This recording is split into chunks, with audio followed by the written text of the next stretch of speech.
Gloire soit rendue à Dieu. Alléluia.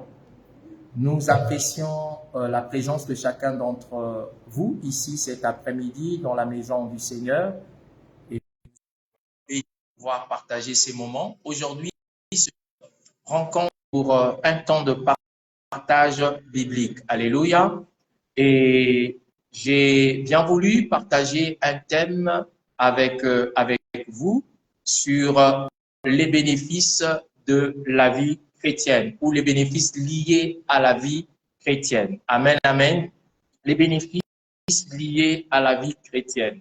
Comme vous, comme moi, nous savons tous que c'est à Antioche que pour la première fois que les disciples ont été appelés chrétiens. Amen, amen. Pour la première fois, c'était à Antioche, dans le livre des Actes des Apôtres, que les disciples de Jésus ont été appelés des chrétiens. Être appelé chrétien, aujourd'hui, c'est un privilège. Mais en leur temps, ce n'était pas un privilège. Être appelé chrétien, c'était une forme de stigmatisation. C'est-à-dire, c'était une forme d'injure, d'insulte. Parce que Jésus même n'était pas aimé, Jésus même n'était pas apprécié par ses contemporains, au point où, même dans sa propre maison, il n'était pas totalement accepté par ses frères. Et donc, dans sa communauté, Jésus, son message n'était pas apprécié au point où il s'est même levé parmi les docteurs de la loi, les pharisiens, un temps de persécution contre l'Église du Seigneur. Donc, quand on disait à quelqu'un qu'il était chrétien, ce n'était pas en fait une forme de décoration, ce n'était pas en fait une forme de médaille qu'on lui mettait autour du cou pour dire que vraiment tu as de l'importance ou tu as de la valeur. Non. Quand on disait chrétien, en fait, c'était comme de l'insulte. Mais au-delà de l'insulte que les gens-là pouvaient manifester vis-à-vis de ceux-là qu'ils appelaient chrétiens, ils reconnaissaient aussi qu'ils étaient chrétiens parce qu'ils marchaient selon les voies de Jésus-Christ. C'est-à-dire qu'ils ont découvert en eux une façon de parler, une façon de voir, une façon de faire qui ressemblait à cet homme-là qu'ils avaient crucifié, à cet homme-là qu'ils avaient condamné, à cet homme-là dont l'histoire était une histoire à la fois heureuse, mais aussi malheureuse, parce qu'il a bien commencé son ministère et à 33 ans, il est décédé très jeune et il a laissé ses disciples, il a laissé ses apôtres comme à la merci. Donc, ils ont reconnu qu'il marchait comme celui-là qui a été crucifié, comme Jésus qui a été crucifié. Et donc, la mort de Jésus-Christ, en fait, c'est une forme de manifestation de l'amour de Dieu au sujet de la création tout entière. Donc, Dieu manifeste son amour au travers du sacrifice de Jésus à la croix. Et donc, le sacrifice de Jésus même à la croix, c'est un investissement de Dieu. C'est-à-dire que Dieu vient, il voit que le monde est dans un chaos total et qu'est-ce qu'il fait? Il vient investir. Et l'investissement que Dieu fait, il fait l'investissement de son propre Fils. Imaginez que c'est votre unique fils. Imaginez que c'est votre unique fille et que vous voulez sauver l'humanité. Vous pensez que pour sauver l'humanité, il n'y a pas un autre prix à payer. Vous pouvez envoyer Michael, mais vous dites que Michael, il ne peut pas accomplir et satisfaire les exigences. Vous pouvez envoyer Gabriel, mais vous vous dites que Gabriel, c'est un messager, il ne peut pas mourir à la place des hommes. Vous concluez, vous dites que je veux envoyer mon propre fils. D'ailleurs, la raison pour laquelle Dieu envoie son propre fils, c'est parce qu'en fait, il a créé l'homme à son image et selon sa ressemblance. Donc, Michael ne pouvait pas mourir à la place des hommes parce que l'ange Michael n'est pas créé à l'image et à la ressemblance de Dieu. Est-ce que vous êtes avec moi? Gabriel ne pouvait pas mourir à la place des hommes parce que Gabriel n'a pas été créé à l'image et à la ressemblance de Dieu. Il n'y a que Dieu lui-même qui pouvait mourir à la place des hommes parce qu'au travers de cette mort, Dieu lui-même s'identifiait aux hommes qu'il avait créés à son image et selon sa ressemblance. C'est pourquoi quand Dieu veut investir pour le salut de chacun d'entre nous, quand Dieu veut investir pour le salut de l'humanité, il fait donc le choix de pouvoir se livrer lui-même, de pouvoir se donner lui-même au travers donc du sacrifice de Jésus. Donc c'est un investissement, à cet investissement est attaché des bénéfices. Amen, amen. Ce n'est pas gratuit. Ce n'est pas cet investissement n'est pas en fait de l'argent jeté. Ce n'est pas de la vie jetée pour rien. Non, Cet investissement consiste à ce qu'il y ait des bénéfices qui soient attachés dans la vie des personnes pour lesquelles la personne-là, Jésus, est mort. Donc Jésus est mort pour que nous puissions bénéficier d'un certain nombre de choses. Alléluia. Vous savez, votre rencontre avec Dieu n'est pas le fruit du hasard. Ce n'est pas par hasard que vous avez rencontré le Seigneur. Vous allez me dire, mais pasteur, je suis venu au Seigneur parce que j'avais un problème de santé, j'avais un problème de maladie. Et c'est dans la maladie que j'ai rencontré Dieu. Je voudrais te dire que Dieu s'est choisi le moyen de la maladie pour te rencontrer. Pour certaines personnes, c'est une invitation ordinaire. C'est un ami, un copain qui te dit viens, une copine qui te dit viens, accompagne-moi à l'église. Et quand tu l'accompagnes à l'église, et là à l'église, Dieu t'a attrapé. En fait, Dieu se sert des moyens, tantôt d'une manière, tantôt d'une autre, pour pouvoir avoir accès à la vie des hommes. Amen, amen. Mais derrière tout ça, lorsque vous franchissez la porte d'accès qui vous donne accès dans la maison de Dieu, devant cette porte, il y a cet écriteau où c'est marqué « appeler ». La Bible dit que Dieu appelle les hommes. Et la Bible dit aussi que si nous entendons sa voix, nous ne devons pas endurcir notre cœur. Donc tu as entendu l'appel de Dieu, comme les autres aussi ont entendu l'appel de Dieu. Mais sachez que tout le monde ne répond pas à l'appel. Amen, amen. Tout le monde ne répond pas à l'appel. Donc c'est une grâce que tu aies entendu et que tu aies répondu à l'appel de Dieu. Mais lorsque tu franchis la porte qui te donne accès dans le royaume, lorsque tu franchis la porte qui te donne accès dans la présence de Dieu, derrière cette porte maintenant, il y a une autre inscription. Alléluia. Lorsque tu te retournes pour lire ce qui est derrière l'inscription de la porte par laquelle tu es entré, quand tu liras, tu vas découvrir l'élection. Tu vas découvrir élu. En fait, lorsque nous entendons l'appel de Dieu, nous entendons Dieu nous appeler et que nous répondons à l'appel, nous franchissons cette porte-là. Lorsque nous examinons d'où nous venons, nous regardons simplement qu'il est inscrit élu. En fait, vous êtes là, nous sommes là parce que nous sommes élus. Nous sommes les élus de Dieu. Amen, amen. C'est par motif de l'élection que vous êtes là. Car plusieurs sont appelés, mais peu sont élus. Alléluia. Nous sommes nombreux à être appelés, mais peu de personnes sont élus. Plusieurs entendent l'appel de Dieu, mais plusieurs ne répondent pas à cet appel. Et ceux qui répondent à cet appel qui est l'appel de Dieu, en fait, ce sont des élus. La Bible déclare que ceux que Dieu avait connus d'avance, il les avait prédestinés à être semblables à l'image de son Fils. Mais Dieu les a prédestinés. Mais avant la prédestination, il y a eu l'élection. Et donc, c'est en Jésus que nous avons été élus. Donc, ce n'est pas par hasard que tu aimes Jésus. Alléluia. Ce n'est pas par hasard que tu peux quitter ton travail, tous tels que vous êtes là, vous venez d'Ovendo. Elle vient d'Ovendo parce qu'elle travaille là-bas et vous venez d'Ovendo parce que vous y habitez. Donc, le déplacement que vous venez de faire d'Ovendo jusqu'ici, le cœur qui bat pour Jésus, le cœur qui bat pour le Seigneur, le désir de le rencontrer, le désir de participer à la réunion, parce que ce désir-là est né à cause de ce que vous êtes élus, à cause de l'élection de Dieu dans votre vie. Amen, amen. Vous avez considéré que la distance n'est pas une barrière. La distance n'est pas une limitation. Vous vous êtes dit que je vais briser cette distance, je m'en vais écouter Jésus. Mais c'est parce que ton cœur bat au nom de l'élection de Dieu. Amen, amen. Alors, lorsque vous entrez dans cette maison-là et que vous vous rendez compte que vous êtes élu, amen, amen, il y a maintenant des bénéfices qui vous est attachés. Des bénéfices qui vous est attachés à ta personne, à ma personne, à notre personne. Parce que Dieu a fait l'investissement de son Fils. Mais ce n'est pas en vain que Jésus est mort. Jésus est mort pour pouvoir apporter des bénéfices dans la vie des hommes. Le premier bénéfice dans la vie d'un homme qui est élu, ça s'appelle le pardon. Alléluia. Le premier bénéfice dans ta vie, le premier bénéfice dans la vie de la personne qui répond à l'appel, le premier bénéfice dans la vie de la personne qui est élue, ça s'appelle le pardon. Amen, amen. Le pardon fait partie du premier bénéfice que nous recevons. Parce que nous venons du monde.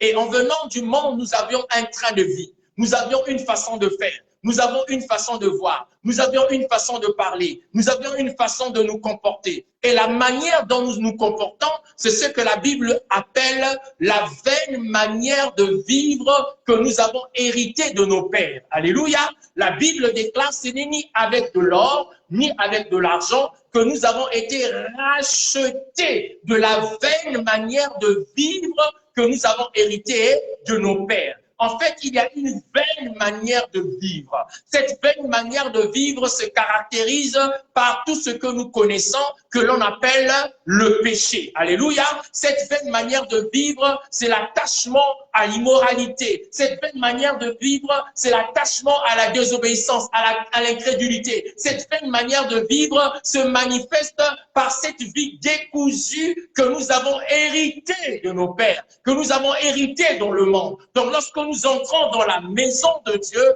le premier bénéfice que nous recevons, ça s'appelle le pardon de Dieu. Amen, amen.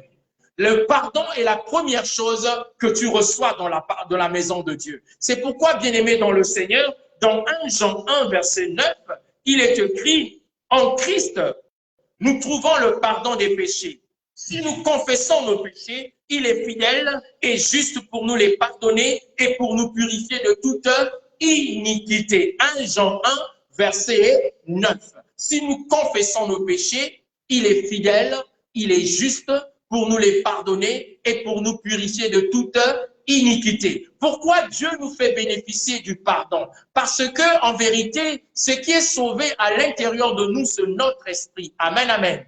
Ton esprit et mon esprit est sauvé. Alléluia. Lorsque nous recevons Jésus comme notre Seigneur et notre Sauveur personnel, notre esprit est sauvé. Mais notre âme est en train d'être sauvée et le corps n'est pas encore sauvé. Vous êtes avec moi? Notre âme est en train d'être sauvée, le corps n'est pas encore sauvé. Alors Dieu dispose le pardon comme étant un bénéfice qui est attaché à la vie de quiconque a répondu à l'appel. Parce que Dieu sait que dans la marche de quiconque qui aurait répondu à l'appel, il y a des hauts et les bas. Alléluia. Il y a des temps où il est saint, il est impur. Il y a des temps où il est dans la désobéissance, il est dans l'obéissance. Il y a des temps où il est dans la lumière et il est dans les ténèbres. En fait, c'est que Dieu fait, il dispose le pardon qu'on appelle la grâce. Amen, amen. La grâce de Dieu, c'est le pardon. La grâce, en fait, c'est quoi? La grâce, c'est une faveur que le supérieur accorde à l'inférieur pour lui montrer toute sa bonté. C'est-à-dire que Dieu qui est supérieur, il descend dans ma bassesse. Il descend dans ma situation d'infériorité pour vouloir me témoigner toute sa bonté. Mais cette grâce-là, il me le témoigne par la notion du pardon. Amen, amen. C'est pourquoi tous les jours de notre vie, nous devons considérer que le pardon de Dieu, c'est quelque chose de très important. Il faudrait apprendre à demander pardon à Dieu. Amen, amen. Chaque jour que Dieu fait, tous les jours, demande pardon à Dieu. Amen, amen. Parce qu'il y a des péchés que tu connais, il y a des péchés que tu ne connais pas. Il y a des péchés que tu maîtrises, il y a des péchés que tu ne maîtrises pas. Alléluia. Il y a des choses que tu fais volontairement, il y a des choses que tu fais involontairement. La Bible déclare que l'apôtre Paul dit ceci, qu'il entend dans sa chair, dans son corps, une loi qui lutte contre la loi de son entendement. Dans l'esprit, il est dans la loi de la liberté. Mais dans sa chair, dans son corps, il entend une autre loi qui est en train de lutter contre la loi de son entendement. Vous savez, tu as beau te libérer, tu as beau vouloir faire le bien, tu as beau vouloir plaire à Dieu, tu as beau vouloir te lever, mais tout le temps tu retombes dans le mal. Tu retombes dans ce qu'on appelle l'animalité, c'est-à-dire le côté animal, le côté charnel te réclame tellement fort que toutes les fois que tu veux avancer, tu es comme attaché, il y a comme des choses qui te lient, il y a comme des choses qui t'enchaînent. Dieu en a conscience. C'est pourquoi il dispose en la faveur des enfants de Dieu le pardon. Amen, amen. C'est pourquoi il faut toujours demander pardon à Dieu. Dis Seigneur, je te demande pardon. Je ne suis pas digne, je ne suis pas propre dans ma situation. Tu me vois comment je me lève, tu me vois comment je m'assieds, tu me vois dans quelle situation je me trouve. J'ai besoin de ta miséricorde, j'ai besoin de ton pardon. Amen. Chaque jour que Dieu te donne, je vais utiliser le terme de chance. Même si la chance veut dire le fait du hasard, mais ce n'est pas le hasard. Comme bonté. Je vais utiliser le terme chance comme bonté, comme quelque chose que Dieu t'offre. Chaque jour que Dieu te donne comme une seconde chance afin que tu puisses premièrement lui demander pardon. Quand le matin arrive, la Bible dit que Dieu vient de te renouveler ses bontés. Alléluia. Lorsque le matin arrive, c'est que Dieu te donne une seconde chance afin que tu puisses faire ce que tu n'as pas pu faire hier. Afin que tu puisses dire ce que tu n'as pas pu dire hier. Si hier matin et que le soleil se couchait, tu n'as pas dit à ton fils, tu n'as pas dit à ta fille, je t'aime. Quand Dieu te donne le matin de demain, c'est pour que tu puisses le matin l'embrasser et lui dire, je t'aime mon fils, alléluia, je t'aime ma fille, alléluia. C'est pour que tu puisses dire et faire ce que tu n'as pas pu faire hier. Donc le pardon de Dieu est capital dans la vie du chrétien. Amen, amen. Personne ne peut se dire qu'il est saint. D'ailleurs, la Bible déclare, si nous disons que nous n'avons pas de péché, nous nous séduisons nous-mêmes et la vérité n'est point en nous. Mais pourquoi la Bible dit? C'est parce que nous avons en nous une nature déchue à cause du péché originel. Le péché originel, c'est un péché qu'on hérite de la part d'Adam terrestre. Vous avez hérité, nous avons hérité, j'ai hérité. Au-delà d'Adam, j'ai aussi hérité dans ma lignée par le sang, par le nom, par le clan, par l'ethnie, par la famille. J'ai hérité des choses. Amen, amen. Il y a une façon d'identifier les gens. Et vous tous, vous allez voir que celui-là, il est de telle région. Vous êtes d'accord avec moi? Celui-là, il était de telle région. Et généralement, on indexe les fonds. On dit, celui-là, il est fond. Pourquoi? Parce qu'ils ont une façon d'être. Ils ont une façon de faire. Ils ont une façon de vivre. Celui-là, il est mienné. Il a une façon de faire. Il a une façon de vivre. Donc, il y a des comportements que les uns et les autres, nous héritons. Mais dans ces comportements, il y a des tares. Il y a des défauts, il y a des péchés, il y a des choses. Et c'est pourquoi Dieu nous renouvelle chaque matin ses bontés. Donc la première chose que tu dois faire, c'est de demander pardon à Dieu. Quand tu te lèves le matin, Seigneur, je te demande pardon pour mes échecs, pour mes péchés de la nuit, mes péchés d'hier. Je te demande de me pardonner et donne-moi encore la force de pouvoir m'humilier dans ta présence. Vous savez, après la mort, il n'y a plus de pardon. Après la mort, il n'y a plus de pardon. C'est-à-dire, le pardon, en fait, c'est pour les vivants. Le pardon, ce n'est pas pour les morts. Donc, on peut faire des rituels selon les croyances des églises qui disent que, bon, voilà, on va te faire une messe des requiem, on va te préparer le chemin pour que tu ailles à Dieu. Si la personne elle-même, sur son lit de malade, si la personne elle-même, dans sa vie, si la personne elle-même, dans sa marche, n'a pas pris le soin de demander pardon à Dieu, tout ce que nous allons faire sera des formalités sans effet. Parce que c'était à elle de demander pardon à Dieu avant qu'il ne s'endorme pour toujours. Alléluia. Profitez-en du pardon de Dieu.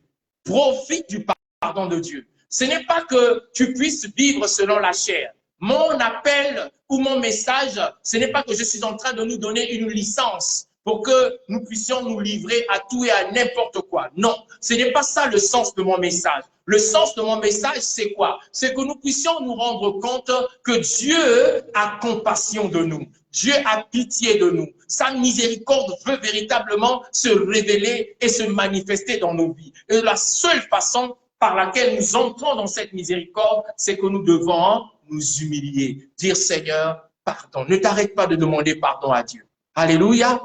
Il ne faut jamais s'arrêter de demander pardon à Dieu.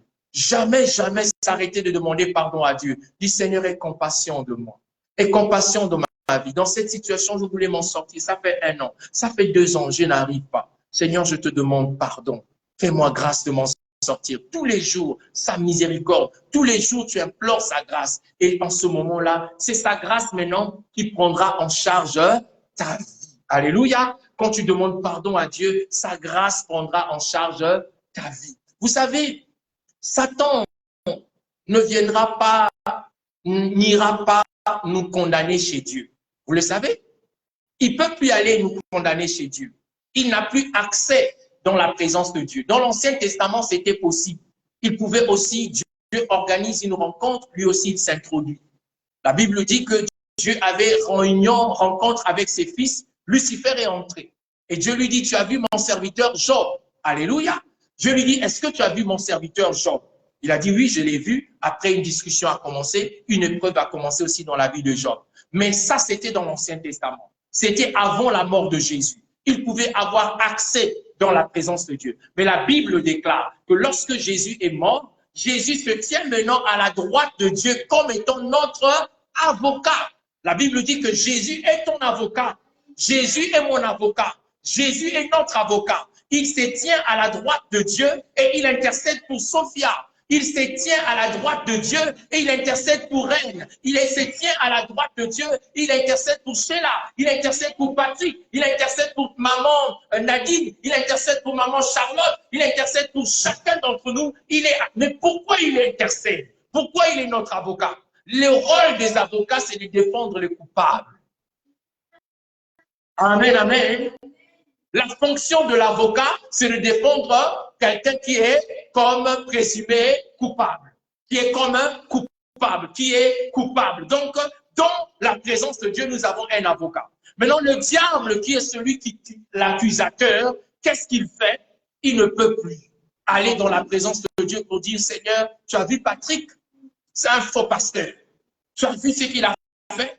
Tu as vu comment il se comporte? Il a volé l'argent de l'église. C'est un faux pasteur. Il ne peut plus aller là-bas. Parce qu'auprès de Dieu, j'ai un avocat qui s'appelle Jésus. Quand je m'humilie ici, Jésus dit à son père, papa, donne encore une seconde chance à Patrick. Regarde, c'est pour lui que je suis mort.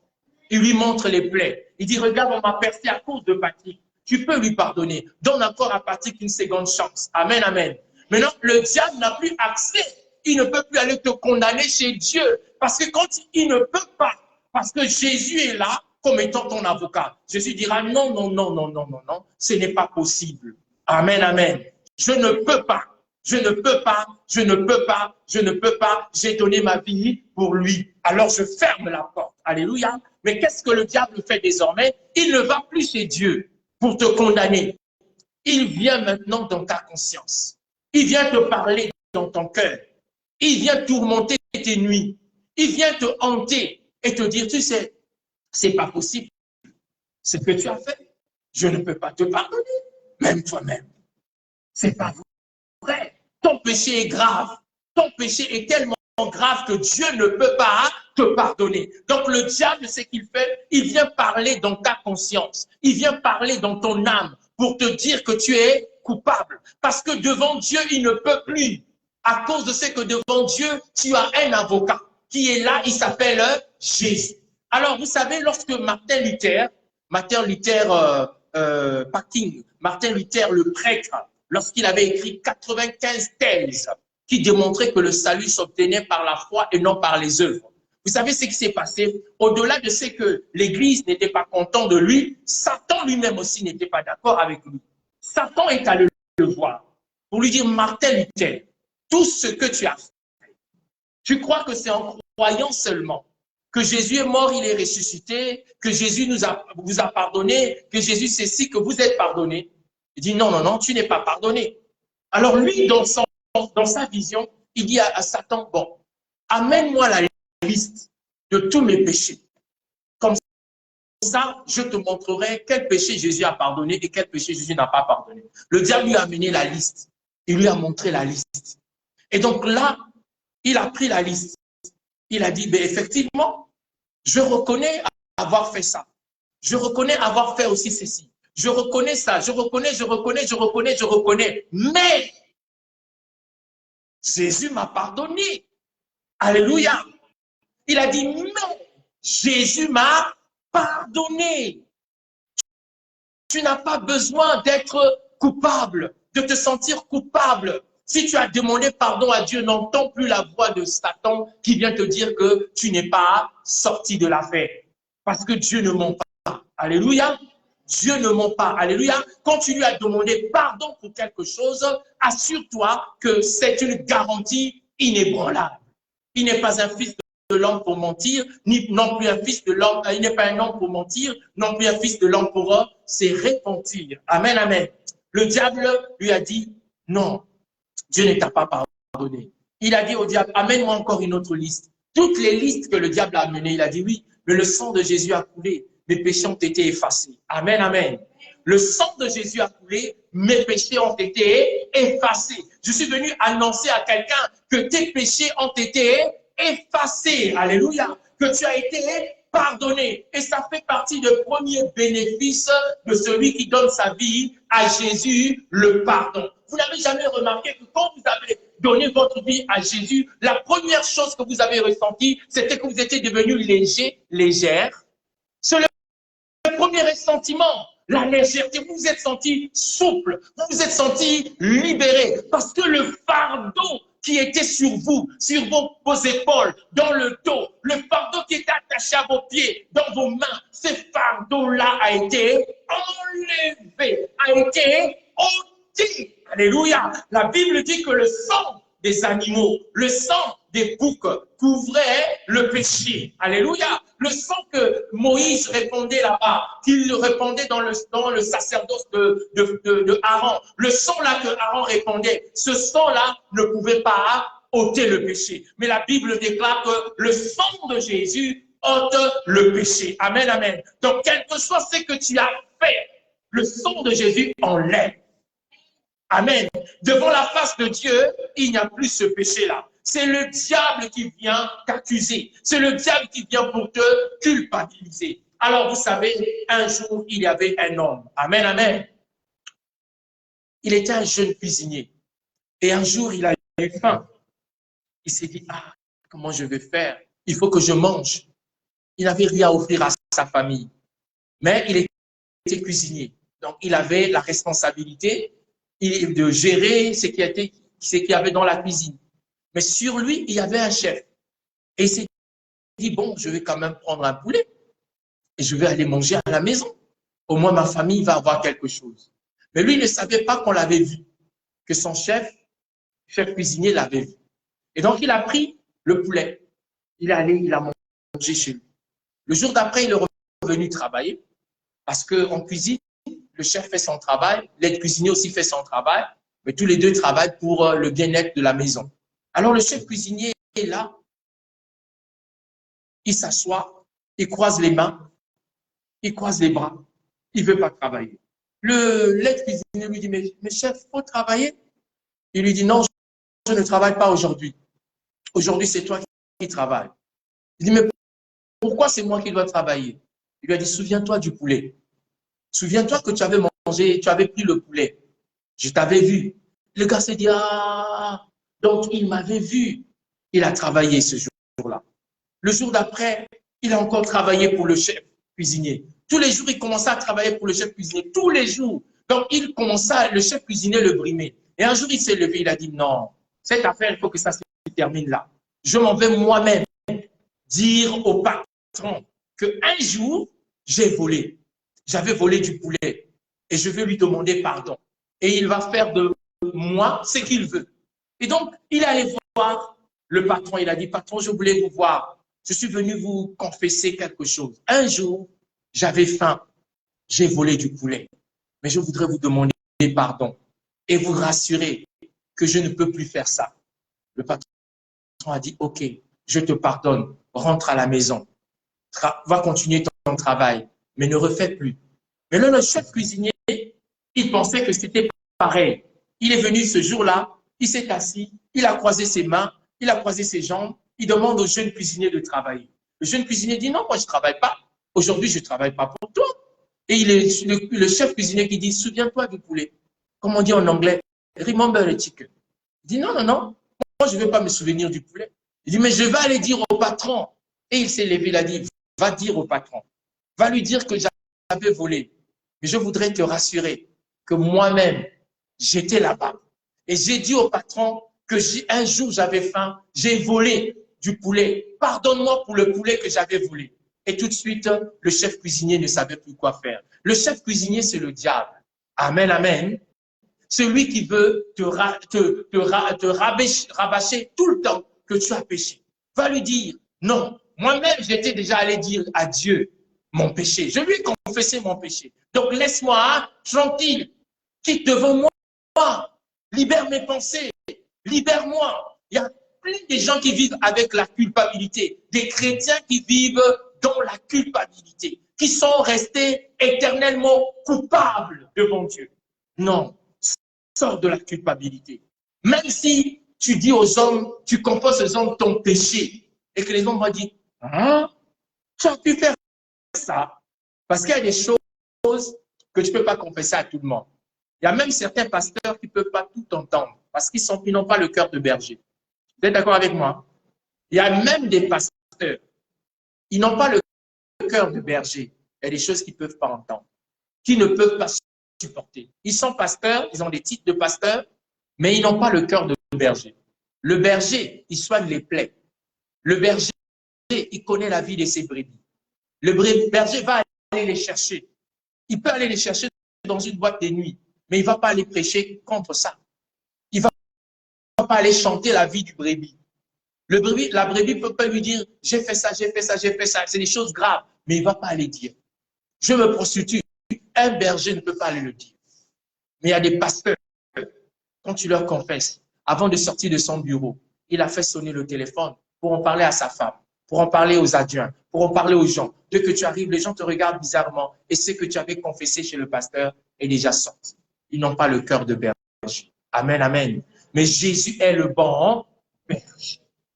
Amen, amen. Jésus est le bon berger. Alors, c'est important. Je reviens en disant ceci, que c'est très important que le pardon ne manque pas dans tes prières.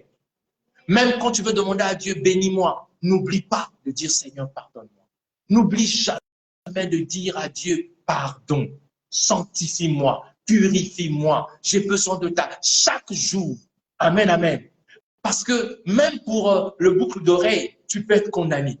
Même pour les cheveux que tu n'as pas bien coiffé, tu peux être condamné. Même pour l'habit que tu as porté, tu peux être condamné. Même pour la façon de regarder, tu peux être condamné. Pour tout et pour tout, on peut être condamné. Donc le souhait de Dieu est que véritablement nous puissions nous humilier. Toutes les fois, Seigneur, tu dis, je dépose ma vie à tes pieds. Seigneur, c'est le prix de ma liberté. Amen, amen. Premier bénéfice, c'était le pardon. Amen, amen. Il y avait tellement de choses à dire sur le pardon. Beaucoup, beaucoup de choses à dire sur le pardon. Alléluia. Amen, amen. Que je suis en train de nous encourager. N'attendons pas la mort. Non, il ne faut pas attendre. Chaque jour, Seigneur, pardonne. Seigneur, pardonne. Après, peut-être que vous allez aussi rencontrer des gens qui vont vous dire, mais vous demandez pardon tout le temps à Dieu. Pourquoi? C'est comme si vous vivez avec une culpabilité éternelle. Non, ce n'est pas une culpabilité éternelle. C'est simplement une humilité. Alléluia. Je m'humilie. Je reconnais que je ne suis qu'un roseau. Vous voyez le roseau, n'est-ce pas? Le roseau, est-ce qu'il est tranquille? C'est une plante aquatique. Est-ce que le roseau reste tranquille? Le roseau n'est pas tranquille. Le roseau bouge au gré du vent ou bien au gré des eaux. Lorsqu'il y a des vagues, le roseau bouge. Alléluia. C'est comme ça que nous sommes. Et la Bible dit que Jésus n'est pas venu casser les roseaux brisés. Amen, amen. On est déjà brisé par le péché, brisé par le mal, et Jésus-Christ n'est pas venu pour nous casser. Il est venu comme tuteur. Vous voyez le rôle du tuteur? Un morceau de bois qu'on vient attacher le long d'une plante qui est faible, afin que la plante qui est faible devienne forte. Amen, amen. Donc, Jésus est simplement le tuteur dont j'ai besoin dans ma vie. Il est simplement ce bout de bois miracle dont j'ai besoin dans ma vie. Ce bout de bois de grâce dont j'ai besoin dans ma vie, afin que je ne sois plus vacillant, afin que je ne bouge plus, mais que je tienne debout et ferme. Amen, amen. Ce jour, tes péchés te sont pardonnés. Alléluia. Et celui qui dit que tes péchés te sont pardonnés, il s'appelle Jésus. Alléluia. Le pardon du péché vaut mieux que toute autre chose. C'est la première chose que Dieu te donne, le pardon du péché. Quand tu entres dans sa présence, dans sa maison, il te donne le pardon de péché et ton avocat s'appelle Jésus de Nazareth. Amen, amen. Vous êtes avec moi? Alors on va prier. Nous allons nous lever. Vous pouvez prier en ligne avec nous, prendre un temps de prière. Nous voulons prier, intercéder, implorer la miséricorde de Dieu. Alléluia. Alléluia.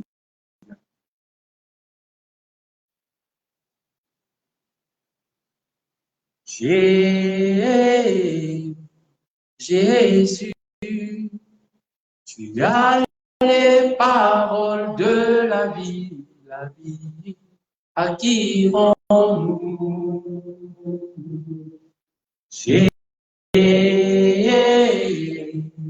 Jésus, tu as les paroles de la vie, à qui rends-nous? Jésus, Jésus,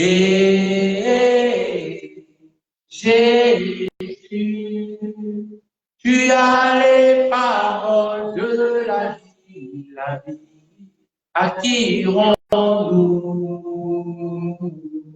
À qui rends-nous, Seigneur? À qui rends-nous? À qui rends-nous?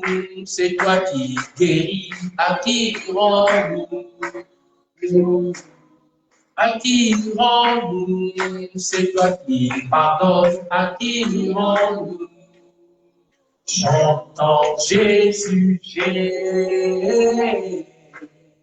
Jésus, tu as les paroles de la vie, à qui rends-nous? Chantons Jésus, Jésus, tu as les paroles de la vie, à qui rends-nous? À qui rends-nous? C'est toi qui libères. À qui rends-nous? Oh, à qui rends-nous? C'est toi qui pardonnes. À qui rends-nous? Oui, à qui rends-nous? Seigneur, à qui rends-nous? Chantons Jésus, Jésus, tu as les paroles de la vie, à qui rends-nous? Chantons Jésus, Jésus, tu as les paroles de la vie, à qui rends-nous? Tu vas élever la voix pour rendre grâce à Dieu qui te fait grâce d'être là et qui est lent à la colère et riche en bonté, qui t'accorde le premier bénéfice qui est le pardon. Tu peux encore lui dire, Seigneur, je me décharge et je demande pardon. Sanctifie ma vie. Je ne suis pas digne, je ne suis pas propre, mais lave-moi en ta présence. Élève ta voix et prie ton Dieu. Prie ton Dieu. Prie ton Dieu. Alléluia. Seigneur Jésus, je ne suis pas digne de te servir. David veut dire que ma mère m'a conçu dans le péché. Il est écrit dans ta parole que si nous disons que nous n'avons pas de péché, nous nous séduisons nous-mêmes. Seigneur, je voudrais m'humilier dans le nom de Jésus pour te demander humblement pardon. Pardonne-moi, Seigneur, pour la convoitise des yeux. Pardonne-moi. Pardonne-moi pour la convoitise des yeux. Pardonne-moi pour la convoitise de la chair. Pardonne-moi. Pardonne-moi, Seigneur, pour l'orgueil de la vie. Pardonne-moi. Pardonne-moi, Seigneur, notre Dieu, pour la convoitise de la chair. Seigneur, je ne suis pas digne de te servir. J'ai besoin de ta miséricorde dans ma vie. J'ai besoin de ton pardon dans ma vie. car chaque jour que tu me donnes, c'est une seconde chance que tu me donnes, une seconde grâce que tu me donnes, afin que je puisse faire ce que je n'ai pas pu faire hier, pour que je sois obéissant comme je ne l'ai pas été hier. Seigneur, je voudrais m'humilier devant toi. Pardonne-nous, sanctifie-nous, purifie-nous, blanchis-nous en ta présence, Seigneur. Aide-moi à nous libérer de ces choses qui ne t'honorent pas, qui ne glorifient pas ton nom, de ces choses qui ne célèbrent pas ta victoire. Seigneur, j'ai besoin de ton pardon. J'ai besoin de ta miséricorde. J'ai besoin de ton pardon. Pardonne-moi, sanctifie-moi, purifie-nous. Oh Dieu de miséricorde. Il est dit, si nous disons que nous n'avons pas de péché, nous nous séduisons nous-mêmes et la vérité n'est point en nous. Seigneur, il est dit, si nous disons que nous n'avons pas de péché, nous nous séduisons nous-mêmes et la vérité n'est point en nous. Seigneur, je viens m'humilier et te demander pardon, Seigneur. Pardonne-moi, Seigneur. Pardonne-moi, Seigneur. Sanctifiez-la. La Bible dit, la main de l'Éternel n'est pas courte pour sauver. L'oreille de l'Éternel n'est pas dure pour entendre. Mais ce sont nos péchés qui nous cachent sa face. Ce sont nos iniquités qui nous séparent de notre Dieu, qui nous empêchent d'être écoutés. Seigneur, nous te prions de nous pardonner, Seigneur. Sanctifie chacun d'entre nous. Purifie chacun d'entre nous. Agrée-nous en ta présence, éternelle, notre Dieu. Seigneur, merci pour le pardon que tu nous accordes en ces jours. Que ton nom soit glorifié, Père. Que ton nom soit exalté, Père. Dans le nom de Jésus. Dans le nom de Jésus. Dans le nom de Jésus.